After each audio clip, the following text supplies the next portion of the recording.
कहानियाँ जो दिल छू ले, बस कुछ ऐसी ही कहानी लेकर आती हूँ मैं। तो मैं आपको सुना रही थी भरोसा। तो अब तक आपने सुना कि मिलनपुर में एक प्यारा सा परिवार रहता है, अवस्थी परिवार, जिसकी बड़ी बेटी दिया को देखने लड़के वाले आते हैं और वो शादी के लिए हाँ भी कर देते हैं। लेकिन दिया शादी के पहले लड़के को जानना चाहती थी, इसलिए वो शादी से खुश नहीं होती है, लेकिन अपने परिवार की खुशी के लिए शादी के लिए हाँ कर देती है। ये सारी बात वो अपने बड़े भाई विक्रम को बताती है, जिसकी वजह से घर का माहौल बहुत खराब हो जाता है। दिया और वैभव की सगाई की तारीख तय हो जाती है। अब आगे। आज घर का माहौल बहुत अलग था। हर तरफ हंसी खुशी, हर तरफ ठहाके, हर तरफ लोग, हर तरफ चहल पहल। आखिरकार अवस्थी परिवार की बड़ी बेटी की सगाई थी। शायद ही कोई ऐसा रिश्तेदार था जो नहीं आ पाया हो, वरना देखना तो हर किसी को था कि ये परिवार अपनी बड़ी बेटी की सगाई कैसे करता है। हर तरफ खुशियां छाई थी और परिवार के लोग तो इतने व्यस्त थे मानो उनके पैरों में किसी ने चक्के लगा दिए हो। सब के सब भाग रहे थे, कोई काम से तो कोई फालतू में, यहाँ से वहां, वहां से वहां। लेकिन एक कमरा था जो कि खाली था। वो था दिया का कमरा। पार्लर वाली ने साफ कह दिया था कि उसे उस कमरे में आज कोई भी नहीं चाहिए, क्योंकि तैयार करते वक्त लोग परेशान करें ऐसा वो बिल्कुल नहीं चाहती। परिवार वालों ने बोला कि आज सुबह से ही उस कमरे को बंद रखते हैं, क्योंकि अगर कोई अंदर जाकर बैठता है तो निकलने के लिए बोलना अच्छा नहीं लगता, इसलिए सुबह से ही उस कमरे को बंद कर दिया गया था। दिया भी सबसे मिलने के लिए नीचे आई, सबसे मिली, मुस्कुराई और वापस अपने कमरे में चली गई। अपने मन को लाख समझाने के बाद भी दिया सोचना बंद कर ही नहीं पा रही थी। मुझे भी तो इंतजार था उस पल का जब मेरी सगाई होगी, मेरी शादी होगी, लेकिन ऐसे होगी कभी नहीं सोचा था। मैं कुछ नहीं जानती वैभव के बारे में, कैसे हाँ कर दिया मैंने। मुझे बात करनी चाहिए थी, मुझे कम से कम फोन नंबर मांगना चाहिए था उसका। उसने भी तो कभी कांटेक्ट करने की कोशिश नहीं की। खैर, मैं क्यों सोच रही हूँ इतना। शादी के लिए तो मैंने ही हाँ की है ना। मैंने खुद को समझाया था ना, कुछ नहीं सोचूंगी तो कुछ नहीं सोचूंगी बस। इतना कुछ सोचने के बाद भी मन कहाँ लगने वाला था। दिमाग तो बार बार वहां जा रहा था। इस चहल पहल के बीच दिया को याद आता है कि उसने सुबह से भैया को नहीं देखा है। क्या भैया सच में उसकी सगाई में नहीं आएंगे? ये सोचकर वो विक्रम को बार बार कॉल करती है, पर उसे उधर से कोई भी जवाब नहीं मिलता। तब तक पार्लर वाली आती है और कहती है कि आप बैठ जाइए, हम तैयार होना शुरू करते हैं। लेकिन आज भला दिया का मन कहाँ लग रहा था इन सब चीजों में। उसका मन तो शायद कहीं और ही था। वो धीरे से अपना फोन उठाती है और वापस से विक्रम को कॉल करना शुरू करती है। इतने में विक्रम फोन उठाता है। भैया कहाँ हैं आप? मैं कब से कॉल कर रही हूँ आपको, फोन क्यों नहीं उठा रहे हैं? मुझे पता है कि आप नाराज हैं, लेकिन इसका मतलब ये नहीं कि आप अपनी बहन की सगाई में ना हो। मैं बचपन से जानती हूँ कि सारे भाई बहन में सबसे ज्यादा प्यार आप मुझसे करते हैं। क्या आप खुद को माफ कर पाएंगे कि आप मेरी सगाई में नहीं थे? और क्या मैं इस चीज को कभी जिंदगी में भूल पाऊंगी? भैया, मुझे नहीं पता क्या होगा, कैसा होगा। मुझे मेरा भाई मेरे साथ चाहिए, मुझे बस इतना पता है। दिया के इतने बोलते ही विक्रम बिना कुछ बोले फोन रख देता है। दिया की आंखें भर आती है। आधे घंटे में बाहर से आवाज आ रही थी, वो फूलों की लड़ियां वहां नहीं लगेगी, उधर उधर उधर लगाओ। ये विक्रम की आवाज थी। विक्रम की आवाज सुनकर दिया खुश हो जाती है, जैसे मानो कुछ समय के लिए वो सारी तकलीफ भूल जाती है। उसके दिमाग में कुछ और आता ही नहीं है। वो खुशी खुशी तैयार होने लगती है। परिवार के बाकी लोग भी बहुत खुश हो जाते हैं, क्योंकि सुबह से जब से लोग आने शुरू हुए थे, बहुत लोग विक्रम के बारे में पूछ चुके थे और परिवार के सभी लोग अपने अपने तरफ से बहाने बना रहे थे। लेकिन लोगों को बातें समझ में आ ही जाती है और लोग कभी भी मौका नहीं छोड़ते बातें बनाने का। देख रही हो ना, अपना भाई होता तो ऐसे जाता क्या? अरे हाँ, बस दिखावा है इन लोगों का एक होने का, कोई एक वेक नहीं है। पता है, मैंने तो सुना है ना, इन लोगों का झगड़ा है आपस में।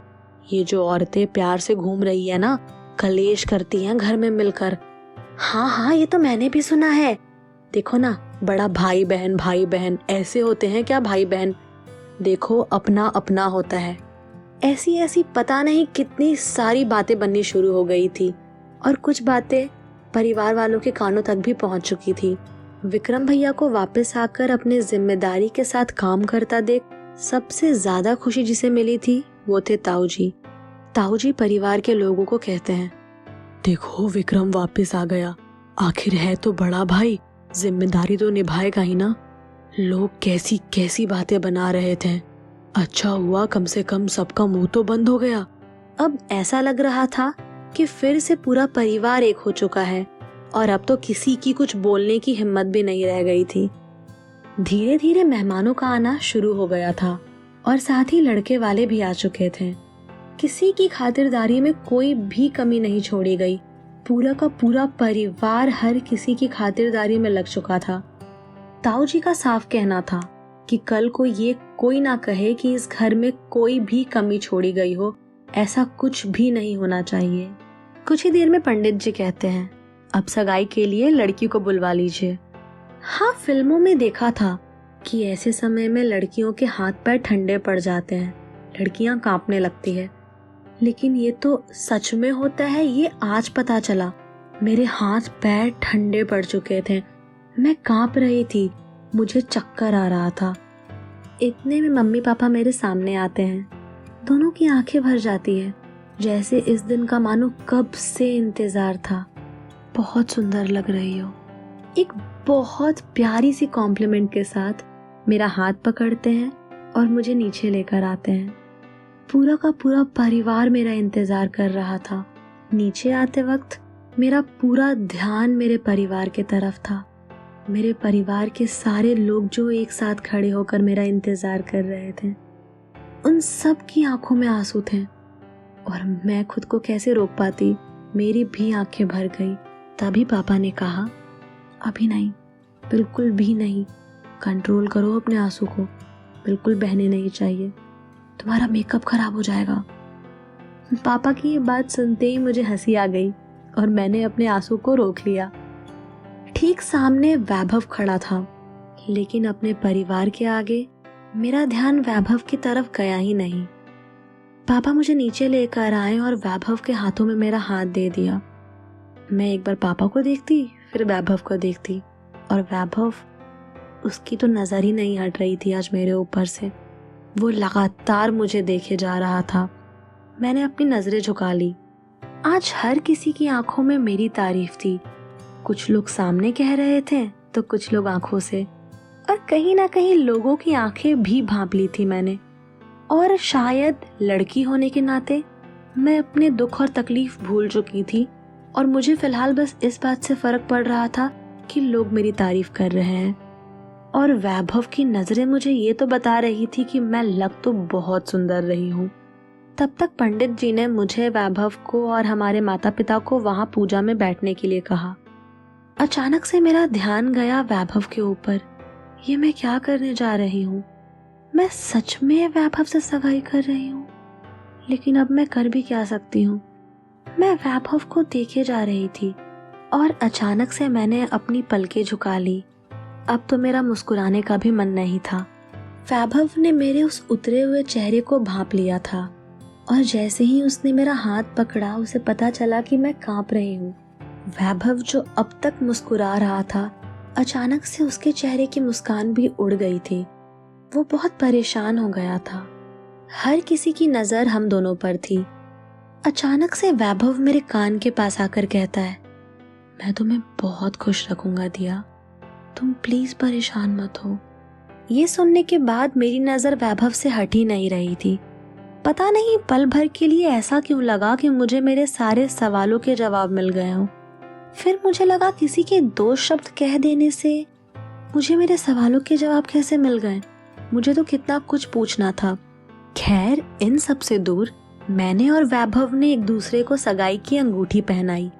इतने के बाद तो हम दोनों के ऊपर फूलों की वर्षा शुरू हो गई। मेरा परिवार बहुत खुश था। मुझे हर किसी की खुशी दिख रही थी। आज मेरा पूरा परिवार मेरे सामने खड़ा था। मुझे और क्या चाहिए था? मेरे परिवार की खुशियाँ, बस। तब तक आवाज आई, अरे वैभव जी आइए, यहाँ बैठिए, पहले कुछ खा लीजिए, फिर ना फोटो शूट भी करना है। दिया तुम भी आओ, यहाँ बैठो, कुछ खा लो। इतने में मुझे और वैभव को बात करने के लिए थोड़ा सा समय मिल गया। ये पहली बार ऐसा था कि हम दोनों बात करने वाले थे, और आज तो मैं बिल्कुल सोच कर आई थी कि मैं वैभव से बात करके रहूंगी। मैं कुछ पूछूं उसके पहले वैभव ने मुझसे कह दिया, दिया अगर तुम्हारे मन में इतने सारे सवाल थे तो तुमने इतनी जल्दी हाँ क्यों कर दी? तुम समय लेती ना, तुम एक बार बात करने की कोशिश कर लेती। मैं अचंभित होकर वैभव की तरफ देखने लगी। आखिर इसे ये सारी बातें कैसे पता? मैं कुछ कहूँ उसके पहले ही उसने कह दिया, वो आज विक्रम भैया ने मुझे मिलने के लिए बुलाया था। मुझसे कई सारे सवाल किए उन्होंने, वो शायद तुम्हारे सवाल थे। मैंने उन्हें सारे जवाब दे दिए हैं दिया, फिर भी तुम चाहो तो मुझसे सवाल कर सकती हो। उस दिन जब मैंने तुम्हें देखा था मुझे तुम बहुत अच्छी लगी, और कहीं ना कहीं मुझे चेहरा पढ़ना बहुत अच्छे से आता है। जिस तरह से तुम हम सबको देखकर हम सबको समझने की कोशिश कर रही थी, थोड़ा अपने ऊपर इतरा रही थी, मुझे तुम बहुत अच्छी लगी दिया। मुझे तुमसे कुछ नहीं पूछना, तुम्हारी बीती हुई जिंदगी में क्या हुआ है मुझे कुछ भी नहीं जानना दिया, और तुम्हारी पसंद नापसंद मैं समय के साथ पता कर लूँगा, और फिर हम दोनों कुछ ऐसा करेंगे जो दोनों को पसंद हो। कभी कभी मैं तुम्हारे लिए कुछ ऐसी चीज़ें कर लूँगा जो तुम्हें पसंद हो, कभी कभी तुम चाहो तो मेरे लिए कर लेना। अगर तुम्हें अभी भी कुछ पूछना है ना तो मैं तैयार हूँ हर जवाब के लिए। वैभव की इतनी सारी बातें सुनकर मेरे मन में कोई सवाल नहीं रह गया था। मैं शांत हो गई, जैसे कुछ पल में ही वैभव ने मेरे सारे जवाब दे दिए, बिना कुछ पूछे सब कुछ कह दिया हो। हाँ, मुझे वैभव को बताना था बहुत कुछ मेरी बीती जिंदगी के बारे में, जो चीजें मुझे आज भी डराती हैं। पर वैभव की बातों से ऐसा लग रहा था जैसे वो कभी भी मेरे घाव नहीं खरीदने वाला, जैसे वैभव से अच्छा इंसान तो मुझे कभी मिल ही नहीं सकता। और भैया ने इतना कुछ किया मेरे लिए। मैंने भैया की तरफ देखकर एक हल्की सी मुस्कान दी, जिससे भैया को ये तो सांत्वना मिल गई कि मैं खुश हूँ। और ये देखकर भैया भी मुस्कुराकर वहां से चले गए। तभी वैभव ने कहा, दिया आसमान की तरफ देखो, तारे कितने सुंदर लग रहे हैं ना, और एक वो चांद जो चमक रहा है, और एक ये चांद जो मेरे पास बैठा है। हाँ, ये चांद तो बिल्कुल चांद जैसा लग रहा है आज, लेकिन इस चांद में चमक तो अभी आई है। पता है, मैं इस चांद को ना बिना पल के झपकाए जिंदगी भर देख सकता हूँ। तो मिस दिया Awasthi, will you marry me? ये सुनने के बाद तो मुझे समझ ही नहीं आ रहा था मैं क्या करूँ। मेरी पलकें उठने का नाम नहीं ले रही थी, और मेरी मुस्कान मेरे चेहरे से जाने का नाम नहीं ले रही थी। मैंने हल्के से अपने गले को हिलाकर हाँ कहा। मुझे अपने ऊपर हंसी आ रही थी।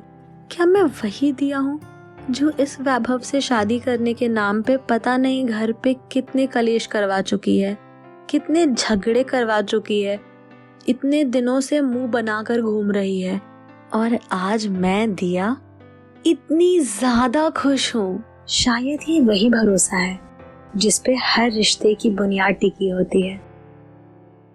अगर आपको दिया और वैभव की सगाई से शादी का सफर जानना हो तो कमेंट करके जरूर बताएं। हम जल्दी ही ऐसी एक कहानी भी लेकर आएंगे आप सबके लिए। तब तक के लिए वीडियो को लाइक करें, कमेंट करें, सब्सक्राइब करना तो बिल्कुल ना भूलें, और कहानी पसंद आई हो तो शेयर जरूर करें।